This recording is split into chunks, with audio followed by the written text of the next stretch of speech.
This happened 3 summers ago, in late June, just south of Blood Mountain on the Appalachian Trail in Georgia. I was 15 then, and my cousin Adam was 14. We planned this 2-night camp. No parents, no signal, no distractions. Just firewood, freeze-dried meals, and a couple of cheap headlamps. We weren't total amateurs. We'd been on group hikes with our dads before, but this would be our first solo trip. We parked at Neal's Gap, laced up our boots, and started northbound on the Appalachian Trail, hoping to set up somewhere near the Cow Rock Mountain overlook. It's only about 5.3 miles up the ridge, but with our packs and the Georgia humidity sitting heavy in the air, it took nearly 4 hours to reach the clearing we picked. We set up camp maybe 30 yards off the main trail, just inside a stand of pine and laurel that gave good cover from both hikers and wildlife. The first night went fine. We cooked food over a tiny camp stove and laughed about stupid stuff. I remember Adam asking, "You think a bear's ever just watched people like us from the woods?" And we both kind of chuckled, like the idea was dumb. The second day, we hiked to a nearby spring, filtered water, and came back around 4 p.m. We'd passed 2 hikers the entire day, both heading south, both older guys, quiet but polite. Nothing felt off. But looking back, I remember something strange as we returned to camp. A large flat stone, maybe 3 feet wide, had been turned over near our fire pit. We hadn't noticed it before. I figured maybe some animal had nosed around while we were gone, but that stone was heavy. Too heavy for a raccoon or squirrel. That night started just like the first. But around 10 p.m., as we zipped up the tent and killed our flashlights, something felt wrong. At first, I didn't notice it, but Adam whispered, "Why is it so quiet?" And then we both heard footsteps. Slow, soft, padded, almost careful. They circled us. Twice. Adam grabbed my arm and whispered, "What the hell is that?" I couldn't speak. My mouth had gone completely dry. We were paralyzed for maybe 5 minutes, just listening. And then zip. The side of the tent shifted. But someone tried it. The teeth of the zipper moving maybe an inch or 2 before stopping. Adam let out a sharp breath, like a gasp he couldn't swallow. That's when we panicked. We unzipped the back of the tent in complete silence, hands shaking, and slipped out into the dark. My headlamp was in my pack. I didn't even think to grab it. We ran blindly maybe 30 yards downhill and ducked into a clump of laurel bushes. Adam scraped his knee on a rock. We laid there, face down, and then we saw him. He stepped into the clearing where our tent was. He was tall, maybe 6 feet. He wore an oversized hoodie, tattered jeans, and he held something in his hand. I couldn't tell what it was. The man started pacing around our tent again, circling it once, then twice. He leaned down and peered into the tent, like he was inspecting something inside. Then he stood up, and then he turned toward the woods. Toward us. We didn't move. I counted my heartbeats and tried not to sob. He started walking slow, quiet steps, scanning the trees. And then he stopped. He was maybe 10 feet from the bush we were hiding in. The object in his hand was a claw hammer. Then he whispered something. I couldn't make it out. Just mumbling, repeating it. Over and over. My stomach turned to stone. I felt bile climb my throat. I remember praying, not even for survival, but that he'd keep walking. That he wouldn't look down. And then, somewhere up along the ridge, we noticed a few vehicles slowly making their way toward us. The man froze. Then he turned and bolted into the trees. Just vanished into the dark. I think we stayed in that bush for another 10 minutes, too scared to move. Eventually, we heard boots, multiple pairs approaching from the trail above. Flashlights now. And voices. Ranger unit. Campers. Anyone out here? I stood up first and waved my arms. Here. Down here. They rushed down, 3 of them, armed and geared, 2 with radios, 1 with a sidearm drawn. We explained what happened in panicked bursts. They immediately spread out and began searching the area. Within 10 minutes, we heard yelling, then shouting, then the sounds of a struggle. One of the rangers tackled the man not far from our site. He tripped, trying to climb a steep slope behind the overlook. They cuffed him and dragged him back past us. I refused to look at his face. One of the younger rangers knelt beside me while I sat on a fallen log, trying not to throw up. "You boys got real lucky," he said, shining his flashlight away from my eyes. "That guy's been missing since last week. Escaped from a psychiatric unit. History of violence, off his meds. They think he's been squatting in abandoned hunting cabins." Our parents met us at the ranger station about an hour later. I swear, we never did another solo trip after that. I've spent a lot of nights out on the Appalachian Trail, especially in the deeper stretches. It's something about being alone out there that resets my head, clears out the noise of daily life. It was mid-fall. Cool days, cold nights. I'd been out on a 3-day solo trek out past the Black Mountains in North Carolina. My tent set up in a little hollow not far from a creek. Quiet spot, tucked deep enough that I hadn't seen another hiker since I got dropped off by a shuttle at the trailhead. That morning, I'd built up a small fire, made coffee, and was sitting on a downed log eating breakfast when I heard a twig snap behind me. Startled, I turned. A man was just standing there, back in the trees. He looked like any hiker, boots, pack, jacket, all the usual gear. Clean-shaven, nothing off at first glance except he was staring too long. No smile, no nod. He walked into camp slow and said, "You seen the shelter out here? The one up on the ridge?" Now, there were a few old shelters scattered across the Appalachian, but I hadn't seen any signs of one nearby. Still, I remembered passing a thin, overgrown trail splitting off the main path the day before. I figured maybe that's what he meant. "I haven't been there," I said, "but there's a trail cut off about a quarter-mile back that might lead to something." He just nodded. Then he turned and walked off in the opposite direction back into the woods without another word. I remember feeling weird after he left. The rest of the day went fine. I hiked out for a bit, gathered some kindling, did some reading. It got dark, fast, under the canopy, and by 9 p.m., I was bundled up by the fire, sipping tea. And that's when I saw him again. Same guy, walking toward me. This time I heard him a few seconds before he stepped into the firelight's slow footsteps, crunching dead leaves. My stomach dropped. He stopped right at the edge of the clearing. "I couldn't find that trail you talked about," he said. "Figured you could show me." I stared at him. He hadn't set up camp anywhere, hadn't come from the trail. "I'm about to turn in," I told him. "You can probably find it in the morning." He shook his head, jaw tightening. "You said it was a quarter-mile. That ain't far. Come on. Just show me." His tone had changed. It wasn't a question anymore. "Fine," I said. "It's this way." We walked into the woods. He stayed close behind me, saying nothing. Just the crunch of his boots and mine in the leaves.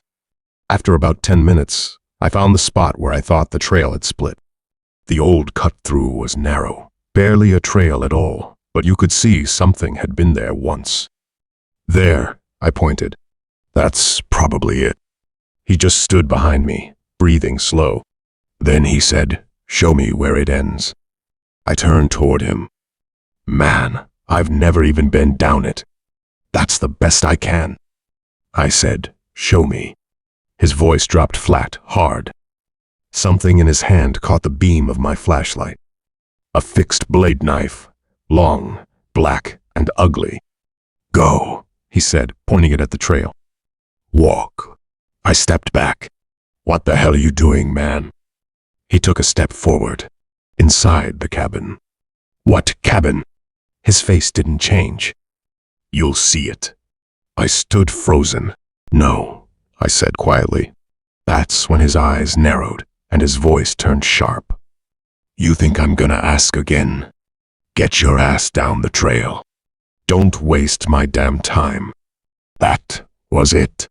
My legs moved before my brain did. I turned and ran. The trail was nothing but roots and mud, and I nearly ate shit more than once, but I didn't stop. I could hear him crashing behind me. After maybe 5 minutes of straight sprinting, I veered off and ducked behind a fat fallen tree. I killed my flashlight and laid flat, trying not to breathe. I waited and waited. I don't know how long I stayed there. Everything was quiet again. That awful, suffocating silence.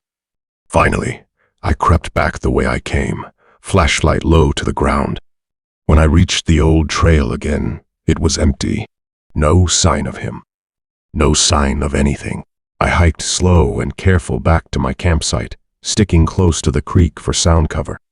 But when I got within sight of the clearing, I stopped dead. The fire was still burning. I hadn't left it going. Worse than that, my pack was gone. Gone. Everything in it: phone, keys, wallet, stove, food. Like he'd waited for me to leave. I scanned the clearing.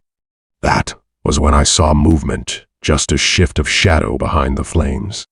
And then, like he'd been there the whole damn time, he stepped out into view. He was humming, calm as anything. I backed away, slow, then turned. I didn't stop, didn't look back. I moved blind through the dark with no map, no gear. It took me hours to find the main trail and eventually the road. My voice was shot by the time a passing truck stopped to help me. I called the cops, and they sent out rangers the next morning. There was nothing left. No pack, no fire ring, no signs of a campsite at all. Even the logs I sat on were gone. The rangers said the old shelters in that section had been decommissioned. Abandoned. Nobody maintained them anymore, and they weren't safe. One of them, they told me, had partially collapsed years ago. No one should have been using it, but someone was. And that man, he wasn't lost. He wasn't looking for a place to stay.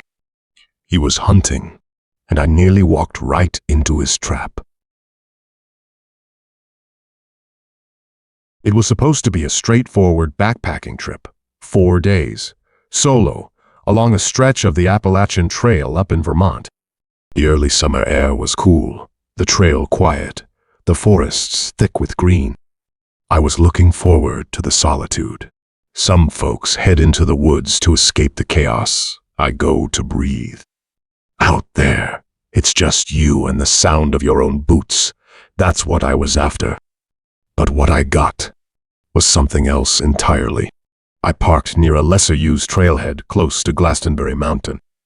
That area always felt a little off to me, if I'm being honest.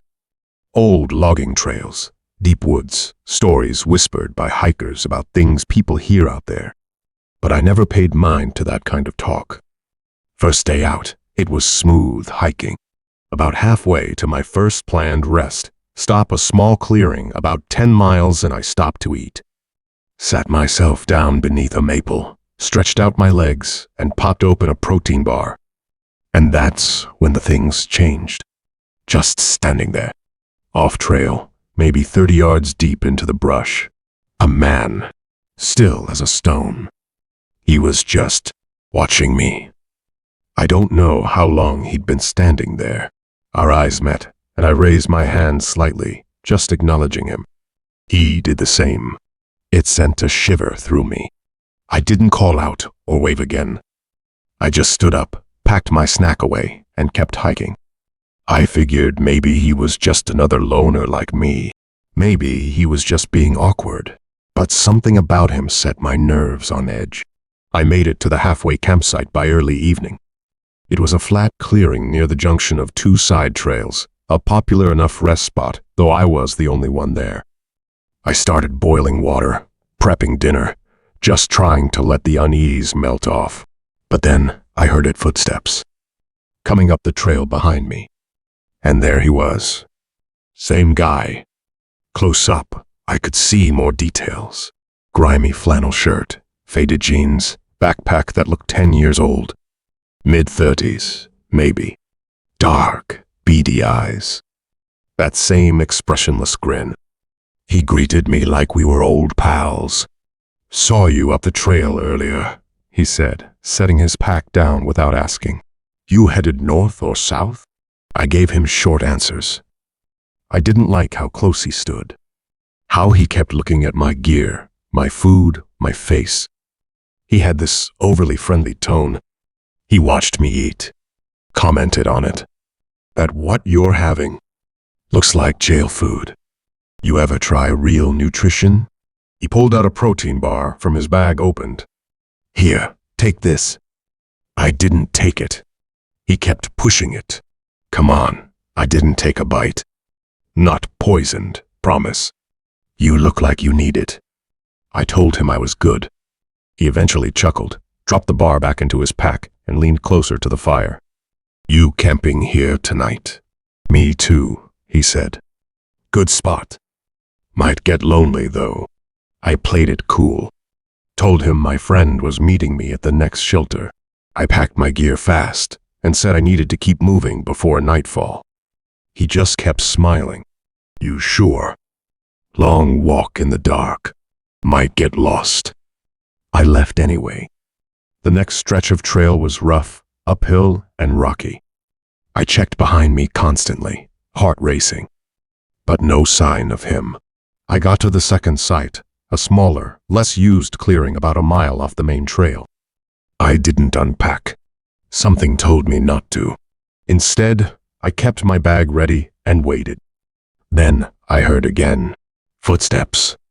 That crunch of leaves. He appeared like a ghost from the trail, like he knew I'd be there. Like he'd planned it. "You made it," he said. "Told you it was far. Bet you're starving now. Want that bar?" I snapped. "You following me?" He laughed. "Yeah, I'm following you," he said mockingly. "What? You scared or something?" He took a step closer. My hands went to my bag instinctively. He noticed. "Relax, man. We're just camping. Sharing the woods. You ain't got to get all worked up." But I was worked up. My pulse was hammering. I could barely think. He was standing too close again, eyes locked on mine. It was like a standoff, neither of us moving, the fire between us barely casting enough light. "You need to go," I said firmly. He smiled wider. "I'll go when I want." I didn't wait for him to change his mind. I shouldered my pack and walked. This time, I didn't take the trail. I veered off, crashing through the woods, moving fast. I went maybe 300 feet into thick brush and finally stopped, breathing hard. I set my tent quietly, heart still pounding. Night came down heavy. I lay inside, fully clothed, knife in hand, waiting. Around 2 a.m. I swear I heard it again. Footsteps, but not on the trail. These were closer, weaving through brush. Slow, searching. He was out there. I held my breath. Prayed he wouldn't find the tent. Prayed I hadn't left a visible trail. The steps got closer, and then, finally, they faded. But I didn't sleep again. At first light, I packed in minutes. Back to the trail, then another 10 miles down toward the road. I didn't eat. Didn't rest. And honestly, I don't know what that man wanted. Maybe he was just some deranged loner. Maybe he was worse. All I know is something was off about him. His stare, his voice, the way he moved. This was spring of 2017. I was 28, just coming off a breakup that gutted me. I didn't want to sit around my apartment licking my wounds. I needed to clear my head, breathe some air. So I threw my gear in the back of my truck and drove out to a trail just off the Appalachian near the North Carolina borderway, off the beaten path. I'd found it a couple years back when I got turned around on a hike and ended up loving how damn quiet it was. I parked along the old fire road. slung my backpack over my shoulder, and hiked about 2 hours in. Trail was barely there anymore, just broken branches, thick underbrush, but I knew where I was going. Set up camp in this little clearing surrounded by old poplars and laurel thickets. For a while, it was perfect. I made a fire, heated up some trail food, kicked back on my sleeping pad, and watched the sun slide behind the ridge. I didn't bring a book, didn't even bring a flask. Just wanted peace. But let me tell you something. In the woods, peace turns into silence, real damn fast. And silence out there, real silence, it ain't comforting. It was just past dusk when I first heard it. This sound, faint but clear. Music.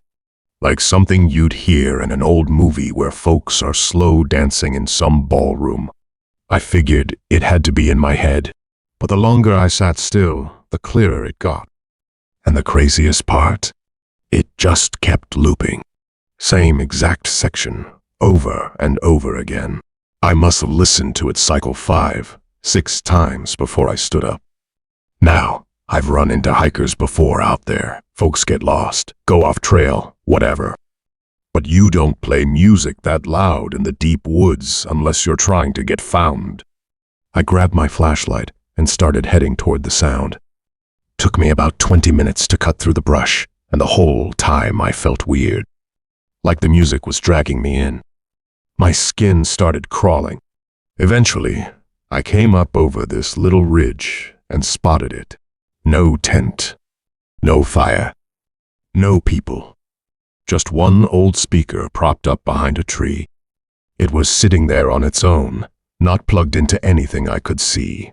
I walked up, scanned the trees with my light, then hit the power button. It clicked off. Dead quiet followed. I mean dead. I chalked it up to nerves and hurried back to camp. When I got there, I swear something felt wrong. Took me a minute to figure it out, but then I noticed my fire starting kit was gone. So was my damn pocket knife, and the pepper spray I always clipped to the side of my bag. I stood there, heart starting to thud in my ears. That stuff, just missing. It had been taken. And right then, just as my breath caught in my throat, that damn music started up again. It was closer, this time. Not miles off like before. It sounded like it was maybe 50 yards away, tops. I didn't waste a second. Threw what I could into my pack and bolted down the trail. I didn't look back. Didn't want to. After maybe 15 minutes of full-blown panic hiking, I slowed down and caught my breath. Then I saw something ahead on the trail. A line of objects laid out neat. My knife, my pepper spray, my utensils, all arranged like someone was waiting for me to come find them. I didn't get closer. I knew a setup when I saw one. But I stared, and while I was standing there, half lunging forward, half ready to run, I heard footsteps. Heavy ones. Fast. Coming up behind me through the brush. I spun around, flashed the light, and there was nothing there. Just the trees swaying, but I know what I heard. I ran. Hard. I didn't stop until I hit the tree line near the fire road. Climbed in my truck, locked the doors, and sat there with the engine running and my hands shaking. Didn't even grab my gear. Left it all behind. Not worth dying over. But I tell you, they were toying with me. They took my stuff, moved it, waited, followed, put it back like bait, and they never once showed their face. The part that haunts me the most isn't the music, or the missing gear, or even the footsteps. It's the feeling I had that deep, bone deep, knowing that if I'd picked up my knife, or stayed by that speaker too long, or gone back to grab my gear, I wouldn't have made it out. Whoever or whatever was out there in those woods, I swear they were trying to trap me.